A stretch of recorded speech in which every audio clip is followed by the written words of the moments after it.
Some journeys into medicine begin with certainty, and others begin with loss. In this episode, I sit down with Dr. Oluwole Babatunde, a psychiatrist whose path was shaped early by the deaths of both of his parents. What allowed him to continue was a deep sense of purpose and a commitment to care that drove him to medicine and beyond. We talk about training in Nigeria, starting over in the United States, and why psychiatry became the place where his lived experience and medical skills finally met. We explore resilience, faith, education, and what it really means to adapt without losing yourself and advance without leaving others behind. This is Shadow Me Next with Dr. Oluwole Babatunde. Dr. Babatunde, thank you so much for joining us today on Shadow Me Next. I cannot wait to chat with you about your very, very interesting career in medicine. Thank you so much, Ashley. I'm so excited to be here today, and I'm glad to share some of my story, hoping it inspires people. Absolutely, absolutely. And we will, because your story itself is inspiring. And like most stories that are such, it does start off with a little bit of tragedy. So, really stepping back into where you were first introduced to medicine, your mother and your father are both in healthcare. Your mother's a nurse and your father was a pharmacist. And unfortunately, you lost them quite young. Would you say they are who inspired you to enter medicine originally? Definitely. My mom was a nurse, like you said, dad pharmacist, and they inspired me. I love the way they cared for people, at least for the few years. Mom left when I was 7, dad when I was 13. Wow. But at least for my dad, I think I watched him a little more. I always saw him care for people, and I just wanted to care for people on a deeper level, on a higher level. Fortunately, after he died, then I was 13 years old. Shortly after that, one of his friends, who is a medical doctor, just took interest in me and was sharing how he wanted to be a doctor. He couldn't be, and he had a dream that one of his kids would be. Say, wow, that works. That was I, fantastic. I'll be one of the kids that will at least carry on that legacy of caring for people, and I'm glad I was able to get into medicine. Absolutely. And you were trained in medicine in Nigeria originally, is where you got your MD Mm-hmm. and your Master's of Public Health, which of course Yes. is just the start of your journey of all of these Mm-hmm. incredible titles that you also have. I would love to chat about that transition if we can, from practicing medicine in Nigeria to practicing medicine in the United States. And of course, once you got to the US, you also got your PhD in epidemiology. As well. And now you're practicing psychiatrist. Tell us a little bit about that transition. Was that smooth sailing? Of course, every good thing comes with challenges. So some of it was smooth, but of course, every good thing always has challenges built into it. And that's the way I look at life. And that's one of the reasons I wrote the book Adapt and Advance, letting people realize that at every stage of life, there will always be challenges, there will be things that will be difficult. And we've just got to adapt, meaning we adjust to it without losing ourselves or losing our minds. And then to advance means, despite the problems that come with it, we are able to still continue to go forward and make progress in everything that we lay our hands upon. So the transition was one because, so after I finished medicine in Nigeria, I did residency in community medicine. And I practiced in the community for 3 years before I left. During that practice, two things became very obvious to me. One, I loved research, which I was already doing during my master's in public health and residency in Nigeria. So I had the privilege to present some of my papers in the US then as a visitor. And then I remembered my very first international trip was Brazil, then Canada, then US. So then UK, those 4 trips kind of uh, opened my eyes to see that whatever I was doing in terms of research with my Nigerian MD and Nigerian MPH, there was just a lot to still learn at that time. And if I remember one of my posters I presented in Canada, I felt really like, oh, this doesn't look like every other person's poster. I'm like, even little things like that, it Mhm. was like the quality wasn't just so good.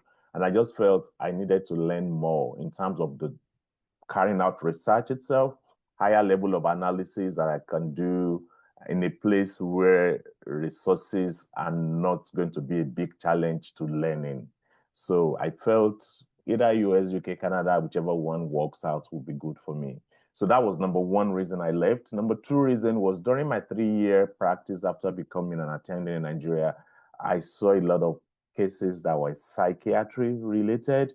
And I started thinking in my heart, like looking at all my past story, I think psychiatry seems to be the best fit for me in terms of practicing medicine, because I call psychiatry like the subspecialty that is closest to being a pastor, in quotes, because we get to Yes. hear people's problems a lot. For someone to come down with depression, there's always one last big trigger. Maybe it's a divorce, maybe it's unemployment, maybe it's financial problems, whatever it is, homelessness.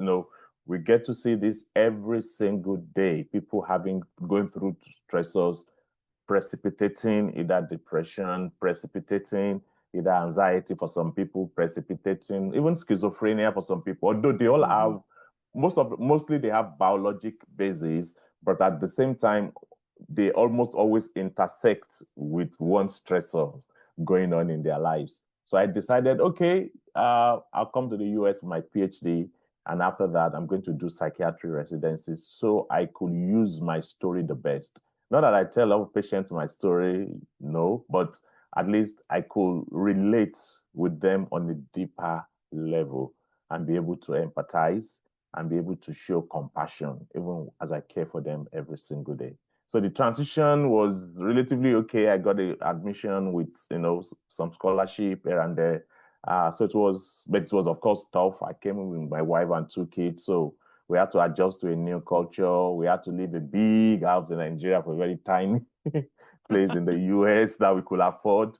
And we kept moving on and moving on and moving on, and we are grateful that things eventually have worked out over the years.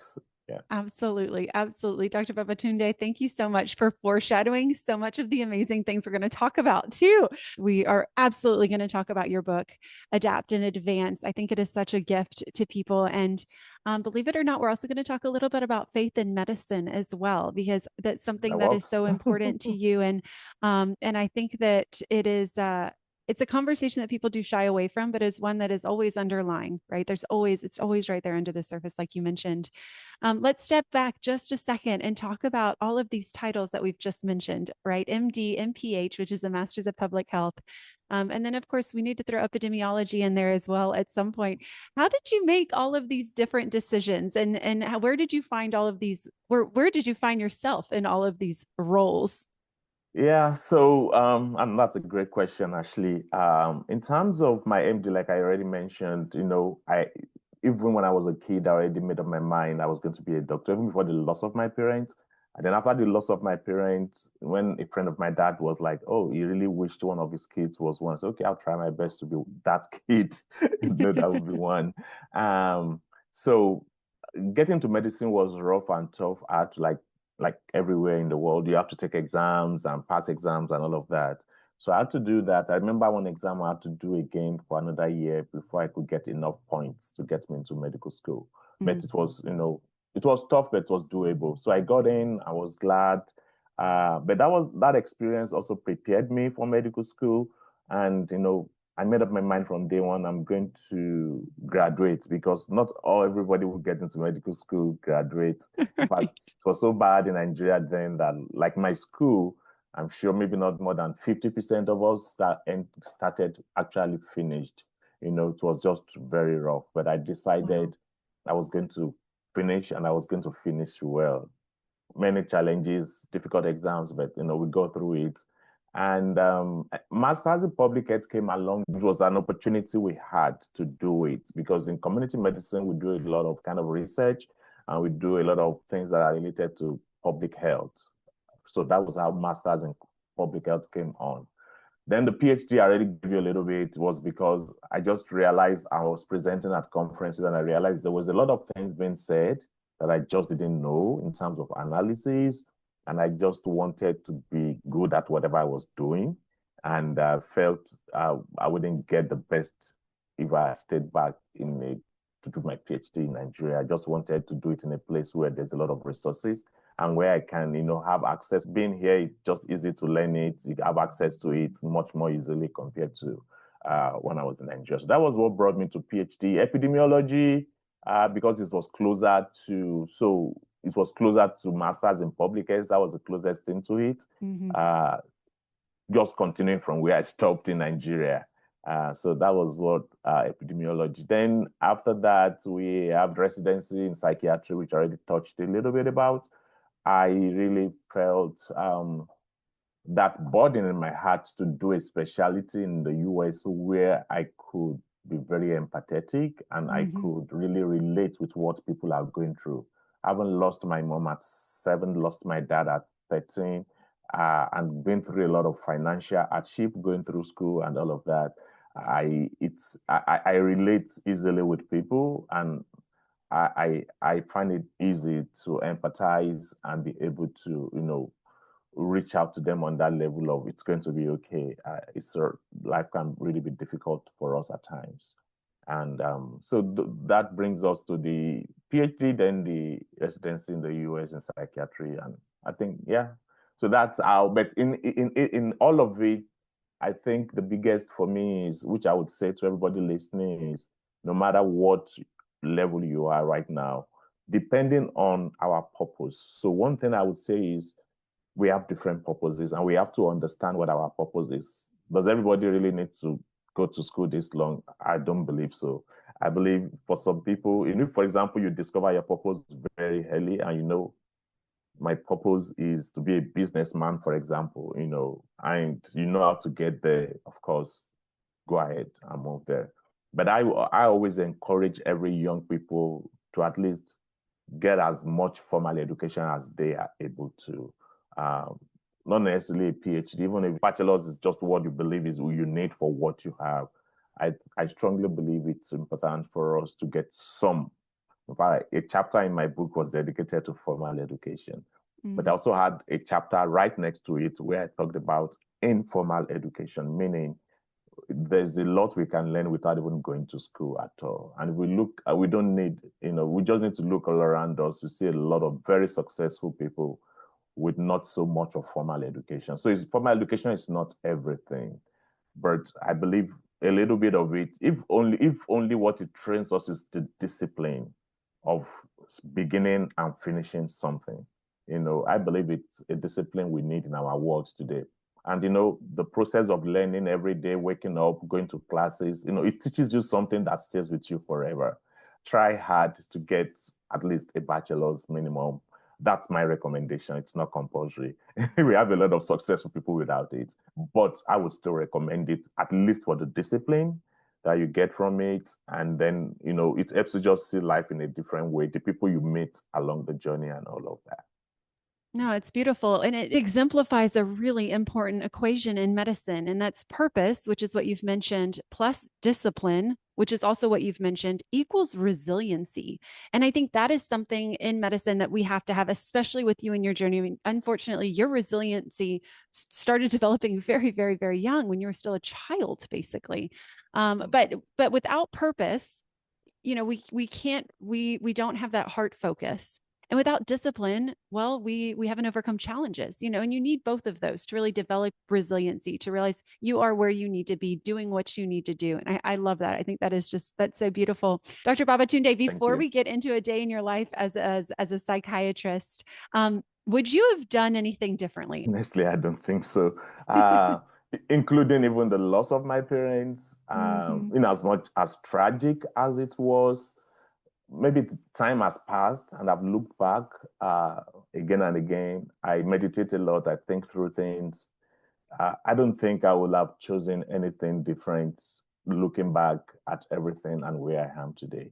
Of course, I'm not yet where I want to be. There's just still a whole lot of plans in front. I have 50-year plans, at least from where I am, that I plan, one after the other. 5-year plan I have, of course. I plan every week, I plan every month, I plan every year. And I have many other things I still want to do, and and how I want to impact, with my story to people. But looking back, I don't think there's anything I would have chosen differently. I read books a lot. Like I read one book every week, beginning from year Oh my 2000, gosh. but most of it is audio, so that makes it easier. My whole idea about reading, and I encourage people to do that, is I say at least one book every month to every young person growing up, a book that can encourage you, that can stimulate you, that can help you know that, no matter what you're going through, people have been through this before, not to minimize your pain. So I reference that because I read a lot, and I've read a lot of stories of people from time to time. And these stories always encourage me to know that people have been through very difficult situations. Of course, every person is unique, every situation is unique. So I don't want to minimize anybody's pain or to just say anything is similar to each other. No, you are different, and the dynamics of your life is different. But you can learn from other people. I read a lot, I learn from other people, but I also believe there's also the place for your own personal experience that, reading might not be able to substitute completely for that. So learning is good from other people, but there are some things you are also meant to experience or go through as a person to help you keep going forward. The personal experience is something that we speak so highly about, I think, because we are proud of our experiences. But like you mentioned, sometimes those personal experiences are traumatic or they're not desired. Like you mentioned, those experiences are what builds resiliency. So if you are in the thick of one of those moments where you just don't know which way is up, you don't know which way to turn, if you can take a step back and say, perhaps this is one of those resiliency building moments. And if I can just continue to forge through, if I continue to put one foot in front of the other and build on this situation, let's use it for good. And Adapt and Advance is a book that we've talked about already. And this is really your gift and a great place to start for anybody who might find themselves in that situation. And I giggle, Adapt and Advance. It makes me think of your background in epidemiology. There's plenty of things that are adapting and advancing there as well. But tell us a little bit more about this book. Primarily, who is this book for? Okay. Yeah, that's very exciting to me, Ashley. So I wrote this book because I wanted to put my story out and let people know no matter what you are going through, um, you can adapt. And what that means is you can adjust without losing your mind, without losing yourself. And then you can advance, meaning you can go forward despite the challenges that you are going through.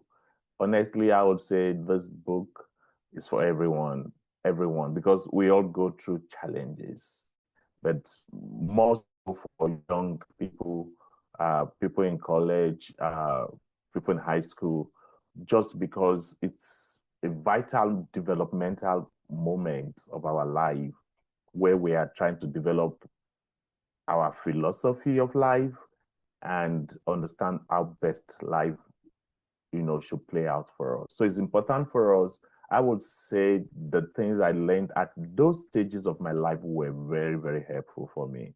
And that's when I was in college when I started reading one book every week. And I think that would be the best decision of my life if I'm asked to say one thing that has been most helpful for me in my life is reading. Not necessarily school books, of course. I have to read school books to pass my exams, but learning about life generally. There's just, so much we can learn from people that have succeeded or people that have gone ahead. And so Adapt and Advance is a book for young people mainly, but generally for everybody. In it, I used seven main sections. I used the MAP LAMP acronym, M meaning making. I pulled from Viktor Frankl's book on Man's Search for Meaning. He was one of the Holocaust survivors. And he said he gave three main ways to make meaning, which has stayed with me so much. I use it. I make meaning of any challenging situation I pass through in life very quickly because of that book. He said one is to look at the big picture or how you can help people despite the problem you're having. So you are not, whatever you're going through does not stop you from still having a smile in the middle of it. It might be tough, or still being able to help people in the middle of it. That means you are looking at the bigger picture, that this problem has not come to destroy me or grind me to a halt. Rather, it has come to build me up. So, which brings us to the second thing is your attitude towards the problem. So we need to have the right attitude towards whatever we are going through. I'm not saying it's going to be easy. It was never easy. I can smile about talking about my past now, but there were days I cried. There were days I locked myself up in the room. I'm like, cried. I'm like, God, why did this happen to me? How I wished that, my parents were here, especially those times when you see other people, doing very well, supportive parents, and you are just there, and it's just so tough to even get tuition for school paid, and you just don't even know what the next day holds. So, but in the midst of everything, our attitude towards it matters a lot. And the third one is experiencing someone or something, which could be experiencing nature, it could be experiencing a loved one. For me, I experience music every day because one hiding place for me the most since I lost my parents was music. Music was very helpful. I remember even then I'll pick a church hymnal book and read. I remember the songs we sang at their funeral. It was very comforting to me at very difficult periods. I know all of that was very, very helpful for the experience. So that's meaning making. A is action. Action is action. We don't have to say a lot about it. You've just got to put action behind your dreams. Dreams only come to pass when you back it up with action. I have all those degrees, I have all this schooling, but it's been a lot of action, a lot of work. And now that I'm done schooling, I'm grateful. I'm also even still working very hard. Every single day, I put in my best to what I'm doing. I always tell myself every morning, part of my confessions every morning to myself is I want to go to my bed at night empty. Empty meaning I want to pour out every good thing in me that is in me to be a blessing to people around me, my patients, my residents, my students, everybody, co-workers. I want to go to bed empty every night so that when I die in my old age, I want to go to my grave empty. Everything that is in me, I want to pour it out. So action is what leads to that. Put action behind things. You just don't dream, put action behind it. Wake up every morning and do something. One thing every day towards your big dreams in life. P is planning. I use the COPS model, which is clarify, capture first. Thoughts come to your mind. You don't want to lose it. Capture it. I use sticky notes a lot. Capture, clarify your thoughts, then prioritize it, simplify it. You use that framework, to keep planning every day. And then L is learning. I've talked about this. One book a week for me. I recommend one book a month for everybody listening. Listen to books that helps you, that help to encourage you. Read biographies of people who you want your life to look like when you grow up. I do that all the time. And then A is alliance formation, good relationship with people. M is mission statement. So you've got to have a mission statement. Whatever, no matter how little it is, you might just say it's just to be a blessing to people, or to be a good father, good mother, or good spouse, whatever it is, your mission statement. I have something. I have mine that I say to myself every single day. And the last one is prayer or prayer equivalents. If you are a person of faith, prayer might be easy. If you're not a person of faith, I believe there are prayer mental equivalents that are also equivalent to what prayer is for everybody.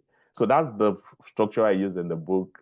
And every chapter I wrote, every chapter I shared my personal stories, and I shared the stories of other successful people that used the principle in that chapter. So it's a book I recommend strongly to everybody to read. It is such a wonderful book. I'm gonna quickly rattle off those things that you just elaborated on. Look at the big picture, have a good attitude, experience something, putting action behind your dreams. I love that. That is a great takeaway. Planning, learning, alliance. That means being in relationships. Having a mission statement that goes back to our purpose, right? And then prayer, and that is just a perfect takeaway for us to wrap up with. And that is prayer and faith, whatever that might look like for you. Dr. Babatunde, what would you say to somebody who says that faith and medicine are not symbiotic, that they don't belong together? I would say, for me, I see that they belong together because one way or the other, everything I do, they come from the same source for me. And I strongly believe they mix together one way or the other. Faith, even for example, in psychiatry, there's a lot of research, for example, that shows that people who are of faith tend to do better with certain disorders because their faith tends to help them, be more resilient.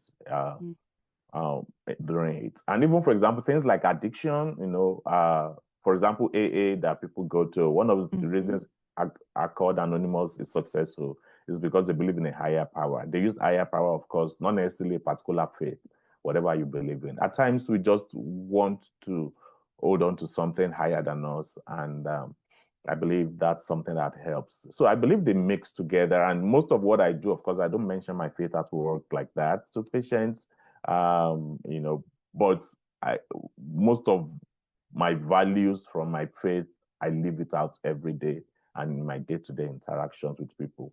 The biggest, for example, for the Christian faith is the two big laws is to love God, love others. So I believe the whole world would be a good place if we all love others, at least, the second one. If we do things out of love and out of a mission in that I want to be a blessing to other people. So I believe they mix together one way or the other because it could serve as the foundation. People want to talk to providers that are real, that are genuine, and that are able to empathize with them, not just doing it for the sake of the money. Of course, the money is good, part of it, but I want every patient that leaves me to remember me for something. I always leave them with one. For example, I always tell them, to always be the best version of yourself whenever I'm discharging a patient. I always tell them, I want you to remind me for this one thing. So I want to leave a good taste in their mouth, not that I just treated them and gave them medications alone, but I want them to go and know that someone truly cares about them. That's beautiful. That's amazing. Dr. Babatunde, his book is Adapt and Advance, a faith-based step-by-step guide to turning trials into triumphs. It's available on Amazon. I'll link it in the show notes below. Thank you so much for taking the time today, for describing your journey, and for just being such an incredible human. Thank you. Thank you, Ashley. I'm deeply grateful. Thanks for having me.